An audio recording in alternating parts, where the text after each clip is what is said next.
வணக்கம். வானத்தில் பறக்கிறது யாருக்கு தான் பிடிக்காத விஷயம். நாம் இன்னைக்கு விமானத்தில் பறப்பது எப்படி என்பதை இந்த வீடியோ பதிவின் மூலம் பார்க்க போகிறோம். அதாங்க என்னென்னா, டொமஸ்டிக் இன்டர்நேஷ்னல் சொல்கிறாங்க. டொமஸ்டிக்னால் உள்ளூர் விமானங்கள், இன்டர்நேஷ்னல்னால் வெளிநாடு செல்லக்கூடிய விமானங்கள். நம்ம வந்து டொமஸ்டிக் உள்ளூரில் செல்லக்கூடிய விமானங்கள் எப்படிங்கிறத ஃபுல் டீட்டெயிலாக நம்ம விரிவாக பார்க்க போகிறோம். நிறைய பறந்தவர்களுக்கு இந்த வீடியோ உதவாது. முதலில் பறக்க போகிறவர்களுக்கு ரொம்ப உதவியாக இருக்கும்னு நினைக்கிறேன். சரி, ஃபஸ்ட்டு எப்படியும் புக் பண்ணுறது எப்படி, அதுலேருந்து ஆரம்பிப்போம். நம்ம புக் பண்ணுவது வந்துட்டு ட்ராவல் ஏஜென்சி மூலமாக புக் பண்ணலாம். இல்லைன்னா சில ட்ராவல் வெப்சைட்ஸ் இருக்குது, flight booking, ticket booking websites, அது மூலமாக பண்ணலாம். அந்த வெப்சைட்ஸே வந்து ஆப்பாகவும் வருது. ஆண்ட்ராய்டு ஆப், அப்புறம் ஐஃபோனில் ஆப்பாகவும் இன்ஸ்டால் பண்ணி அது வழியாகவும் புக் பண்ணலாம். இல்லை கம்ப்யூட்டரில் இன்டர்நெட் யூஸ் பண்ணி டெஸ்க்டாப் அது வெப்சைட் மூலமாகவும் புக் பண்ணலாம். ஓகே, ஏதோ ஒரு ட்ராவல் ஏஜென்சி அது ஓகே. இப்போ வந்துட்டு டெஸ்க்டாப் கம்ப்யூட்டர்லேயும் இல்லை மொபைல்லையும் புக் பண்ணுறது எப்படி அப்படிங்கிறத பார்க்குறோம்.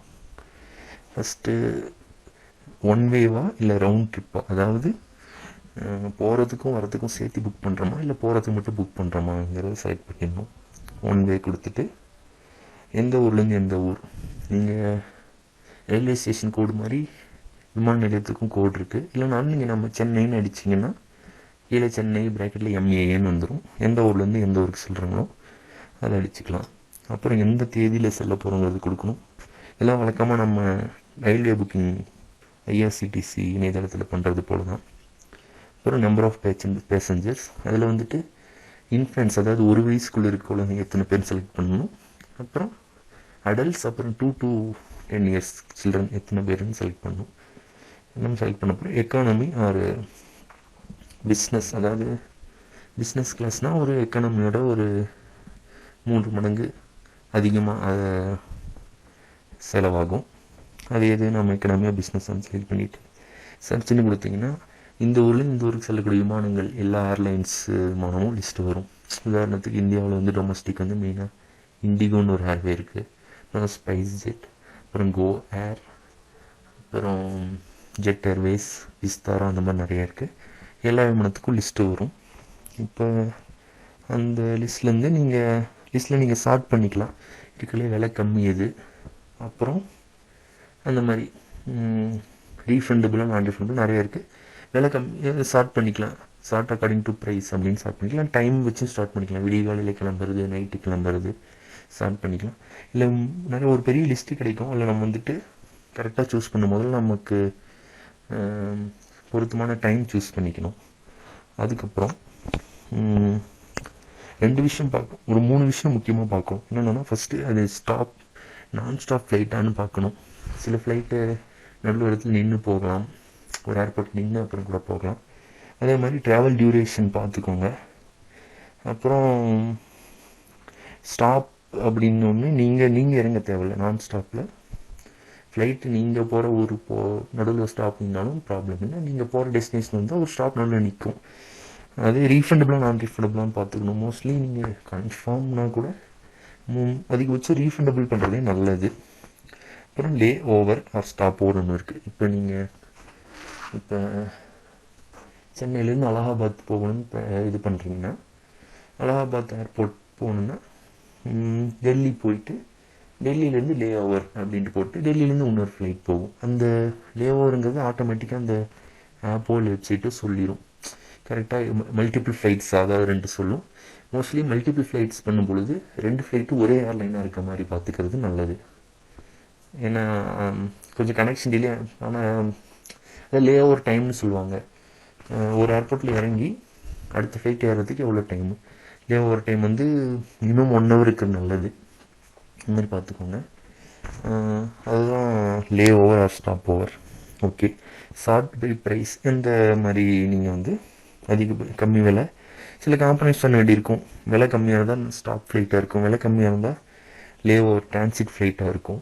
அதுக்கேற்ற மாதிரி நம்ம பார்த்துக்கலாம். லே ஓவர் முக்கியமாக பார்க்கும்பொழுது அந்த ஃப்ளைட் வந்து போதுமான அளவு நேரம் உங்களுக்கு கிடைக்குதா, அதாவது ஒரு ஃப்ளைட்டில் இறங்கி மாறுறதுக்கு மினிமம் 1 hour இருக்கிறது நல்லது. அதே மாதிரி மல்டிபிள் ஃப்ளைட்ஸ் பண்ணும் பொழுது ஒரே ஏர்வேஸாக பண்ணுறது நல்லது. முடிஞ்சளவு குறைஞ்ச விலை பார்த்தப்புறம் கூப்பன்லாம் இருக்கும். நீங்கள் பார்க்குற வேலை நீங்கள் கடைசியாக பண்ணும் பொழுது அதிகம்தான் ஆகும். இப்போ ஒரு 10,000 வருதுன்னா நெக்ஸ்ட் ஸ்டெப் போகணும். அடுத்து அங்கே கூப்பன்ஸ் ஏதாவது இருக்கும். நீங்கள் அந்த யாத்ராங்கிற எக்ஸாம்பிள் யாத்ராங்கிற ஆப்பில் பண்ணுறீங்கன்னா ஆஃபர்ஸ் போனீங்கன்னா on domestic flights ₹200 off, coupon 500 off அந்த மாதிரி இருக்கும். அதே மாதிரி யாத்ரா இருக்குது, MakeMyTrip.comனு ஒன்று இருக்குது, அப்புறம் GoIBO.comனு ஒரு 3 முக்கியமாக பண்ணுறது. இதில் எது நீங்கள் ஃபஸ்ட்டு ஒரு அப்ளிகேஷனில் போயிட்டு கடைசியாக பேமெண்ட் பேஜ் வரைக்கும் போயிட்டு எவ்வளோ விலை இறுதியான விலைன்ட்டு பார்த்துட்டு மறுபடியும் அடுத்த அப்ளிகேஷன் ட்ரை பண்ணிங்கன்னா முடிஞ்சளவு பார்க்கலாம். கடைசி பேஜ் போகிற வரைக்கும் நம்ம இதுதான் விலைன்னு சொல்ல முடியாது. ஏன்னா நீங்கள் பே பண்ணும்போது கூப்பன் அப்ளை பண்ணலாம். அப்புறம் வந்து ட்ராவல் இன்சூரன்ஸ்னு ஒரு ஆப்ஷன் இருக்கும். 200 இருந்தால் அது ட்ராவல் இன்சூரன்ஸ் ஏதாவது அதில் என்ன டேர்ம்ஸ் அண்ட் கண்டிஷன்ஸ் போட்டிருப்பாங்க. அப்புறம் கடைசியாக நீங்கள் பே பண்ணிக்கிட்ட போகும்போது கன்வீனியன்ஸ் சார்ஜ் ஒரு ₹100 போகும். அதில் கடைசியாக நீங்கள் பேமெண்ட் போகிறது தான் இறுதியான விலை, அது ஃபிக்ஸ் பண்ணிக்கோங்க. இப்போ கோவாவிப்போல் ஃபஸ்ட்டு பார்க்குறீங்கன்னா அது பார்த்தப்புறம் இறுதியான விலை பார்த்துக்கிட்டு ஒரு 12,000 வருது, கூப்பன்லாம் அப்ளை பண்ணி கன்வீனியன்ஸ் சார்ஜ் எல்லாமே பிடிச்சி இறுதி 12,000 அக்கௌண்ட்லேருந்து கட்டணுங்கிற மாதிரி வந்தால் நீங்கள் மற்ற அப்ளிகேஷனில் போய் 2-3 இதில் வெப்சைட்டில் யாத்ரா MakeMyTripல போய் செக் பண்ணிக்கோங்க. எது கம்மியாகுதோ அது பண்ணிக்கலாம். அப்புறம் நீங்கள் பண்ணுறதுக்கு முன்னாடி பேசஞ்சர் டீட்டெயில்ஸ் கொடுக்கணும். ரொம்ப முக்கியமான விஷயம், நீங்கள் பேசஞ்சர் டீட்டெயில்ஸ் அவங்க ஐடி கார்டில் என்ன நேம் இருக்கோ, எந்த ஐடி கார்டு ஒரிஜினல் கொண்டு போகிறீங்களோ கரெக்டான நேம் கொடுங்க. ஸ்பெல்லிங் மிஸ்டேக் எதுவும் பண்ணாதீங்க. அப்புறம் இமெயில் ஐடி, மொபைல் நம்பர் கரெக்டாக கொடுங்க. ஏன்னா ஃப்ளைட் டிலே ஆனால் மொபைலுக்கு மெசேஜ் வரும், அதுக்காக எல்லாமே கரெக்டாக கொடுத்துட்டு ஃபைனல் ப்ரைஸ் வச்சு கம்பேர் பண்ணிக்கோங்க. அடுத்தது டெபிட் கார்டோ நெட் பேங்கிங்கோ புக் பண்ணிக்கோங்க. டெபிட் கார்டு கிரெடிட் கார்டில் பண்ணும்பொழுது நீங்கள் முக்கியமாக உங்களோட கார்ட்லேயே பண்ணுறதா செக் பண்ணிக்கோங்க. சம்டைம்ஸ் நீங்கள் ஏர்போர்ட்டுக்குள்ளே என்ட்ரு ஆகும்பொழுது டிக்கெட்டுக்கான நீங்கள் தான் பணம் கட்டினீங்களாங்கிறத கூட செக் பண்ணலாம். மோஸ்ட்லி பண்ண மாட்டாங்க, இருந்தாலும் உங்கள் கார்டில் கட்டிக்கிறது நல்லது. அப்புறம் டிக்கெட்டை பிரிண்ட் அவுட் எடுத்துக்கோங்க. எத்தனை பேஜ் இருக்கும் அந்த டிக்கெட்டை பிரிண்ட் அவுட் எடுத்துக்கோங்க. ஏன்னா சில டைம் வந்து இந்த ஃபோனில் காட்டுறது வந்து நம்ம இந்தியாவில் 100% இதாகலை. ஃபோனில் டிக்கெட் கண்டிப்பாக must carry ticket printed form கையில் எடுத்து ஆகணும். எடுத்துக்கோங்க. ஓகே, ஃப்ளைட் டிக்கெட் புக் பண்ணியாச்சு, டிக்கெட் கையில் இருக்குது, என்ன கிளம்ப போகிறோன்னு தெரியும். இப்போ லக்கேஜ் பேக் பண்ண போகிறோம். முதல்ல லக்கேஜ் பேக் பண்ணும்பொழுது எத்தனை பேக் இருக்கோ 2 பேக் கொண்டு போகிறதா முடிவு பண்ணிக்கிட்டிங்கன்னா 2 பேக்கும் முதல்ல ஃபுல்லாக எம்டி பண்ணிடுங்க. ஏன்னா உங்களுக்கே தெரியாமல் நிறைய ஐட்டங்கள் அதில் இருக்க வாய்ப்பு இருக்குது. அதை ஃபுல்லாக காலி பண்ணிவிட்டு எல்லா ஜிப்ஸ் எல்லாமே செக் பண்ணி ஒரு உதிரி அப்புறம் நீங்கள் பேக் பண்ண ஆரம்பிக்கிறது நல்லது. அதே மாதிரி பேக் பண்ணும்போது கரெக்டாக கொஞ்சம் ஆர்கனைஸாக பேக் பண்ணுங்க. ஏன்னா திடீர்னு உங்கள் லக்கேஜ் எடுத்து ஃபுல்லாக செக் பண்ணி ஓப்பன் பண்ணி காட்ட சொன்னாங்கன்னா, செக்யூரிட்டி பர்சனல் பண்ணாங்கன்னா நீங்கள் வந்துட்டு கரெக்டாக அடிக்கிறதுனால தான் ஈஸியாக எடுத்துகிட்டு மறுபடியும் திரும்பவும் அடுக்க முடியும் காட்டிட்டு. அதனால் கரெக்டாக நீட்டாக அரேஞ்ச் பண்ணுங்கள். அதே மாதிரி என்னென்ன கூட்ஸ் எடுத்துகிட்டு போகக்கூடாது அப்படின்ட்டு இருக்குது. அது ஃபஸ்ட்டு என்னென்னா 2 விதமான லக்கேஜ் இருக்குது. ஒன்று ஹேண்ட் லக்கேஜ், இன்னொன்று செக்டின் லக்கேஜ். அதாவது அந்த செக்டின் லக்கேஜ்னால் ஹேண்ட் லக்கேஜ்னு நீங்கள் அப்படியே கையில் எடுத்து போய்க்கலாம், ஃப்ளைட்டு மேலே இருக்க கேரியர்லேயே வச்சுக்கலாம். அதே செக்டின் லக்கேஜ்னால் நீங்கள் ஏர்போர்ட்டில் என்ட்ரானவொடனே உங்கள் ஏர்லைன்ஸே வெயிட் பார்த்துட்டு அதை வாங்கிட்டு நேராக ஃப்ளைட் கார்கோ செக்ஷனுக்கு அவங்களே அனுப்பிடுவாங்க. அப்புறம் நீங்கள் எந்த ஏர்போர்ட்டில் இறங்குறீங்களோ அங்கே போய் அதை கலெக்ட் பண்ணிக்கலாம். அதே மாதிரி ஹேண்ட் லக்கேஜுக்குன்னு சில ரெஸ்ட்ரிக்ஷன் இருக்குது. செக்குடு லக்கேஜ்னு சில பொருள் எடுத்துகிட்டு போகக்கூடாது. முக்கியமாக செக்குடு ரெண்டுலேயுமே எடுத்து போகக்கூடாது முதல்ல நம்ம தெரிஞ்சுக்குவோம். ஃபஸ்ட்டு எக்ஸ்ப்ளோசிவ்ஸ், பட்டாசு, வெடிமருந்து, பெயிண்ட் தின்னர், கெமிக்கல்ஸ், கேஸஸ், இது மாதிரி ரொம்ப ஆபத்தளிக்கும் விஷயங்கள் எதுலேயுமே எடுத்து போகக்கூடாது. அதே மாதிரி நீங்கள் எந்த ஒரு பொருள் மேலே கொஞ்சம் கூட உங்களுக்கு ஒரு காமன் சென்ஸ் யூஸ் பண்ணி பார்க்கும்பொழுது இது அடுத்தவருக்கு தீங்கு விளைவிக்கக்கூடிய பொருளாக இருக்குன்னு உங்களுக்கு பட்டால் நீங்கள் அதை செக் பண்ணிக்கலாம். DGCAன்னு ஒரு அத்தாரிட்டி இருக்குது, அவங்க தான் ஏர்லைன்ஸ் செக் பண்ணுவாங்க. இல்லைன்னா உங்கள் ஏர்லைன்ஸ் ஜெட் ஏர்வேஸோ இண்டிகோலையோ ப்ரொஹிபிட் வெப்சைட்டில் போனீங்கன்னா ப்ரொஹிபிட்டட் ஐட்டம்ஸ் இருக்கும், அது இருக்கான்னு நீங்கள் செக் பண்ணிக்கலாம். இல்லைனா டவுட்டாக இருந்தால் நீங்கள் உங்கள் ஏர்லைன்ஸுக்கே ஃபோன் பண்ணி டோல் ஃப்ரீ நம்பர் கொடுத்துருப்பாங்க, ஃபோன் பண்ணி கேட்டுக்கிறது நல்லது. முக்கியமாக ஹேண்ட் லக்கேஜில் என்னென்ன கொண்டு போகக்கூடாது அப்படின்னு பார்த்தீங்கன்னா, ஷார்ப்பான இன்ஸ்ட்ருமெண்ட்ஸ் எதுவுமே கொண்டு போகக்கூடாது. அது நீங்கள் பர்சனலாக யூஸ் பண்ணுற நெயில் கட்டராக கூட இருக்கலாம், ஷார்ப்பான இன்ஸ்ட்ருமெண்ட்ஸ் எதுவுமே எடுத்துகிட்டு போகக்கூடாது. ரேசர் எதுவுமே எடுத்து போகக்கூடாது. கண்டிப்பாக அந்த கன்வென்ஷனல் பழைய காலத்து பிளேட் போட்டு பண்ணுற ரேசர்லாம் கண்டிப்பாக எடுத்து போகக்கூடாது. எலக்ட்ரானிக் ரேஸை பற்றி அதுவும் எடுத்து போகாமல் இருக்க நல்லது. அது மோஸ்ட்லி நீங்கள் செக்டிங் லக்கேஜில் போட்டுருங்க. ஏன்னா நம்ம திடீர்னு செக் பண்ணும்போது அது இருந்தால் மறுபடியும் பிரச்சனை வரும். அதனால் ஷார்ப்பான இருக்கிறது எல்லாமே வெளியே போட்டது நல்லது.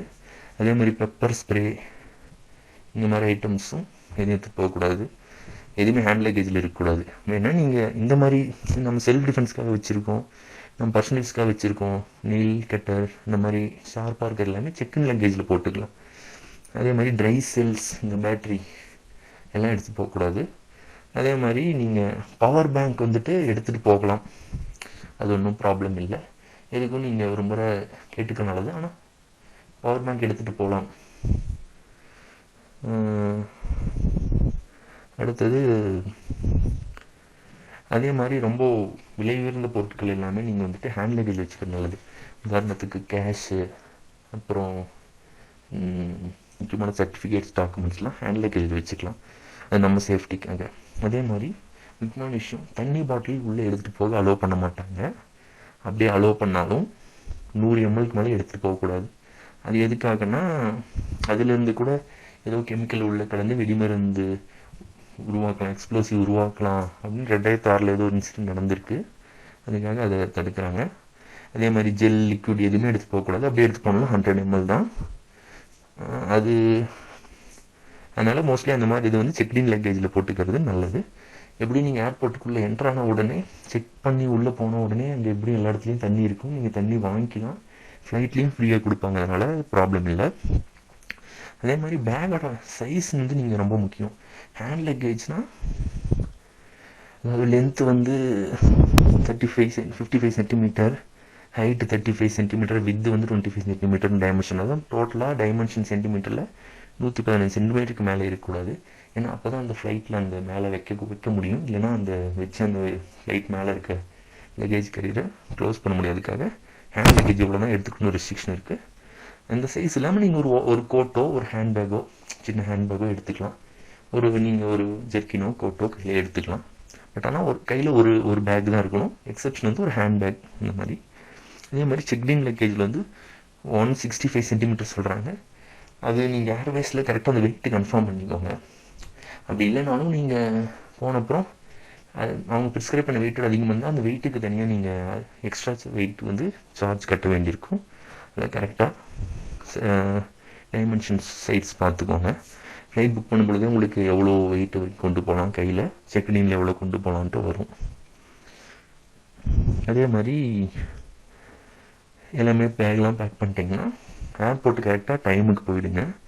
அதாவது மினிமம் நீங்கள் வந்து 2 hours முன்னாடி ஏர்போர்ட் கேட்டில் நிற்கணும். அதுக்கேற்ற மாதிரி நீங்கள் வேறு ஒழுங்கு ட்ரெயினில் போகலாம், பஸ்ஸில் போகலாம். ஏர்போர்ட்டுக்கு கரெக்ட் டைமுக்கு போகிறது நல்லது. நீங்கள் அதே மாதிரி நம்ம சென்னைன்னா எல்லாமே ஒரே காம்ப்ளெக்ஸ் இருக்குது. பட் இப்போ டெல்லி மாதிரி ஊரில் டெர்மினல் ஒன்று இருக்குது. அதாவது டொமஸ்டிக் டெர்மினல், இன்டர்நேஷ்னல் டெர்மினல் பிரிப்பாங்க. அதே மாதிரி நம்ம சென்னை, பெங்களூர்னால் ஓகே டெர்மினல்ஸ் கரெக்டாக இருக்கும், ஒரே இடத்துல தான் இருக்கும் எல்லா டெர்மினலும், நீங்கள் ஒரே ஸ்டாப் தான். பட் டெல்லியில் வந்துட்டு டிபார்ச்சர், அதாவது நம்ம புறப்படுறதுக்கு டிபார்ச்சர், அரைவலுக்கு வருகைன்னு சொல்லுவாங்க. நம்ம டிபார்ச்சர் பண்ணும்பொழுது 1Dன்னு ஒரு டெர்மினல் இருக்கும். மெட்ரோவில் நீங்கள் போனீங்கன்னா ஏரோ சிட்டி, நியூ டெல்லியிலேருந்து ஏர்போர்ட் எக்ஸ்பிரஸ்னு ஒரு மெட்ரோ கிளம்பும். அதில் நீங்கள் போனீங்கன்னா ஏரோ சிட்டி ஸ்டாப்பில் இறங்கி அங்கேருந்து ஃபீடர் பஸ் மூலமாக அவங்க அந்த 1D கொண்டு போவாங்க. அங்கே வந்துட்டு இண்டிகோ, அப்புறம் ஸ்பைஸ் ஜெட், அப்புறம் கோ ஏர் இந்த மாதிரி சில ஏர்லைன்ஸ் கிளம்பும். ஜெட் ஏர்வேஸ் அங்கேருந்தும் கிளம்பும். அதே மாதிரி இன்னொரு டெர்மினல் 3 புதுசாக கட்டப்பட்டிருக்க மிகப்பெரிய டெர்மினல், அங்கே இன்டர்நேஷ்னல் இதுவும் இருக்கும். ஆனால் அங்கே டொமஸ்டிக் ஃப்ளைட்ஸும் கிளம்புது. அந்த டெர்மினல் வந்து டெர்மினல் 3. அதனால் டெர்மினல் 3யா டெர்மினல் 1Dயா அவங்க நியூ டெல்லியில் கிளம்புறீங்கன்னா எந்த டெர்மினலும் கரெக்டாக பார்த்துக்கோங்க. ஏன்னா ஜெட் ஏர்வேஸ் வந்து 1Dலையும் கிளம்புது, டெர்மினல் 3லையும் கிளம்புது. ரெண்டுத்துக்கும் மெட்ரோ ஸ்டேஷன் வெவ்வேறு. அதுக்காக நீங்கள் கரெக்டாக எந்த டெர்மினல் பார்த்துக்கோங்க, ஃபோன் பண்ணி